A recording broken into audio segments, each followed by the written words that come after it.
राधे राधे दोस्तों।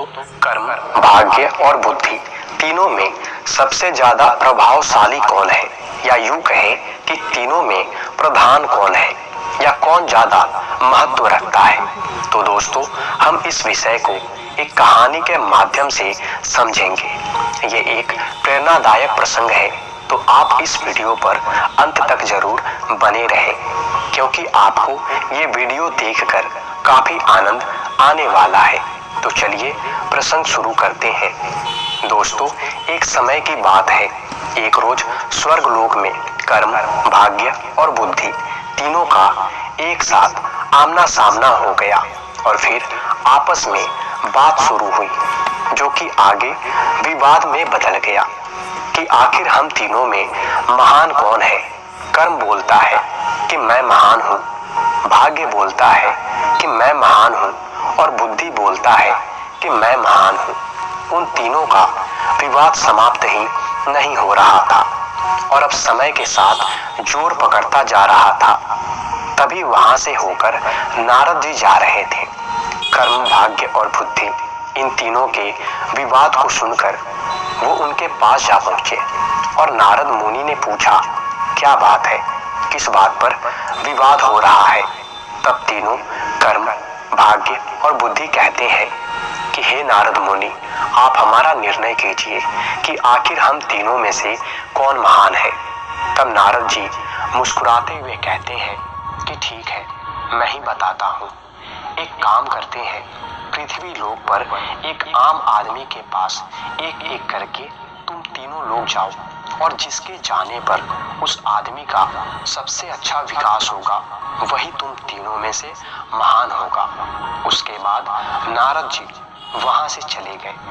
तब एक साथ कर्म, भाग्य और बुद्धि तीनों पृथ्वी लोक की ओर चल दिए और उन्होंने वहां एक लकड़हारे को देखा। वो काफी गरीब लग रहा था। वो जंगल में जाकर लकड़ी काटा करता था। उन्हें अपने इस परीक्षा के लिए ये लकड़हारा उचित मनुष्य लगा।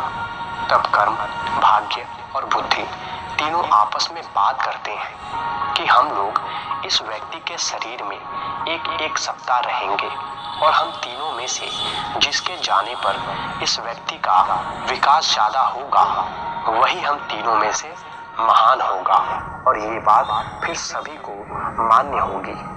तीनों इस बात के लिए राजी हो गए। उसके बाद कर्म ने कहा कि मैं सबसे पहले जाऊंगा और इस व्यक्ति का विकास करूंगा। तब कर्म तुरंत वहां से चला गया और उस लकड़हारे के अंदर जाकर समा गया। कर्म के आने पर उस लकड़हारे की ताकत मानो दुगुनी हो गई थी और उसने रोज से ज्यादा लकड़ियां काट दी और इस बात से उसे बहुत खुशी हुई। फिर उसने सोचा कि मैंने आज इतने सारी लकड़ियां काट ली, लेकिन वो उन लकड़ियों को उठा नहीं पा रहा था, क्योंकि वो रोज उतना ही लकड़ियां काटता था जितना कि उसके हाथों में आसानी से आ जाए। फिर वह पुनः से पहले की ही भांति उतनी ही लकड़ियां लिए बाजार गया जितने उसके हाथ में आई और वो बाजार जाकर पहले की ही भांति लकड़ियों को बेच डाला और उसे उतने ही पैसे मिले जितने कि उसे मिला करते थे। इस तरह से कर्म 7 दिन उसके शरीर के अंदर रहा और वो 7 दिन इसी प्रकार ज्यादा से ज्यादा लकड़ियां काटता था, पर हाथ में आने भर की ही लकड़ियां वो लकड़हारा बाजार में ले जाकर बेच डालता था। उसके बाद कर्म वापस स्वर्ग लोक चला गया। फिर भाग्य की बारी आई। तब भाग्य बोला, उस लकड़हारे को कर्म अमीर नहीं बना पाया, अब देखो मैं कैसे उसे अमीर बनाता हूँ। और भाग्य उस लकड़हारे के शरीर के अंदर समा गया। तब भाग्य ने तुरंत ही उसे जंगल में एक सोने चांदी से भरी पोटली दिला दी, जिससे कि एक ही पल में उसका नसीब बदल गया और लकड़हारा अमीर हो गया। अब एकाएक इतने सारे पैसे आने के बाद वो इधर उधर बेफिजूल खर्ची करने लगा और दिन भर बस आराम से पड़ा रहता था। पैसा तो आ गया था, पर ज्ञान अर्थात बुद्धि और कर्म तो थी नहीं कि वो उन पैसों को सही इस्तेमाल में लगा सके, क्योंकि कर्म तो उस लकड़हारे के शरीर से पहले ही निकल चुका था और वो बहुत आलसी हो गया था। अब धीरे धीरे करके वो सारा पैसा भी खर्च होता गया और लकड़हारा पहले वाली स्थिति में ही आ पहुंचा। और फिर भाग्य का भी समय समाप्त हो गया। तब भाग्य भी वापस स्वर्गलोक चला गया और भाग्य स्वर्गलोक जाकर उदास होकर बैठ गया। तब बुद्धि ने कहा कि कर्म, तुम भी उस व्यक्ति के पास गए और भाग्य भी गया, लेकिन उस व्यक्ति का विकास नहीं हो पाया। अब देखो मैं जाता हूँ और क्या करता हूँ। उसके बाद बुद्धि उस लकड़हारे के मस्तिष्क में प्रवेश कर गई। जैसे ही बुद्धि ने उसके मस्तिष्क में प्रवेश किया, वैसे ही उस लकड़हारे को बहुत ज्ञान का आभास हुआ। तब उस लकड़हारे ने कुल्हाड़ी को बहुत ही धारदार बनाया और फिर वो जंगल में लकड़ी काटने गया। तब लकड़हारे ने लकड़ियाँ काटना शुरू किया और बाकी दिनों से थोड़ी ज़्यादा लकड़ियाँ काट ली। और लकड़ी काटते समय लकड़ी के छोटे छोटे टुकड़े जो जमीन पर गिर गए थे वो भी उठा लिए और सब लकड़ियों को आपस में बांध दिया और उनकी गठरी बना डाली।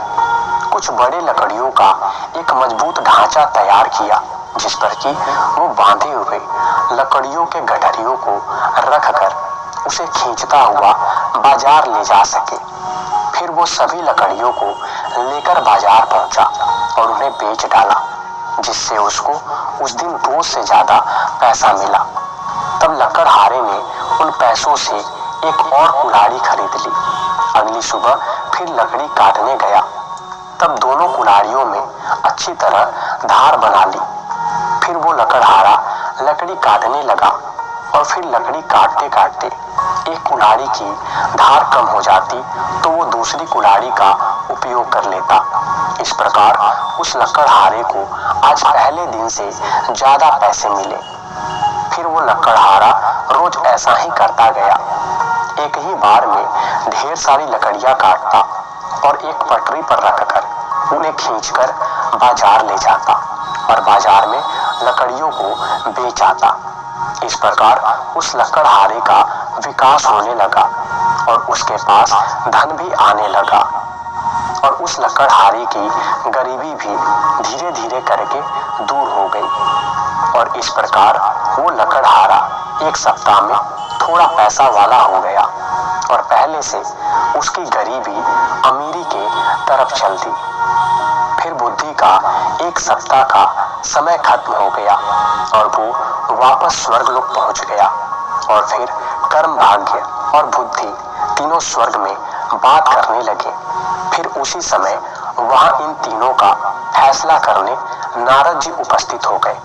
नारद मुनि ने उन तीनों से पूछा कि पृथ्वी लोक पर तुम तीनों गए थे। फिर तीनों ने उन्हें सारी बात बतलाई। तब नारद जी ने कहा कि तुम तीनों में बुद्धि ही महान है, क्योंकि जहाँ बुद्धि रहती है वहाँ भाग्य और कर्म स्वयं ही पहुँच जाते हैं और बुद्धि का साथ देने लगते हैं। दोस्तों, अगर मनुष्य को जीवन में सफलता हासिल करनी है तो तीनों कर्म, बुद्धि और भाग्य का होना जरूरी है।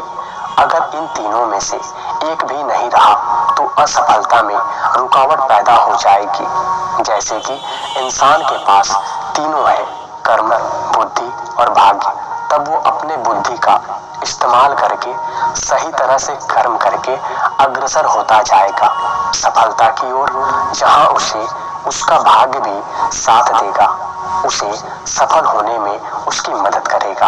अर्थात निसंदेह तीनों का एक साथ किसी भी मनुष्य में होना अति आवश्यक है, जो कि उसके जीवन को सार्थक बनाता है। दोस्तों, उम्मीद है आपको ये प्रसंग पसंद आई होगी। कृपया करके लाइक करें इस वीडियो को और ज़्यादा से ज़्यादा शेयर करें। धन्यवाद।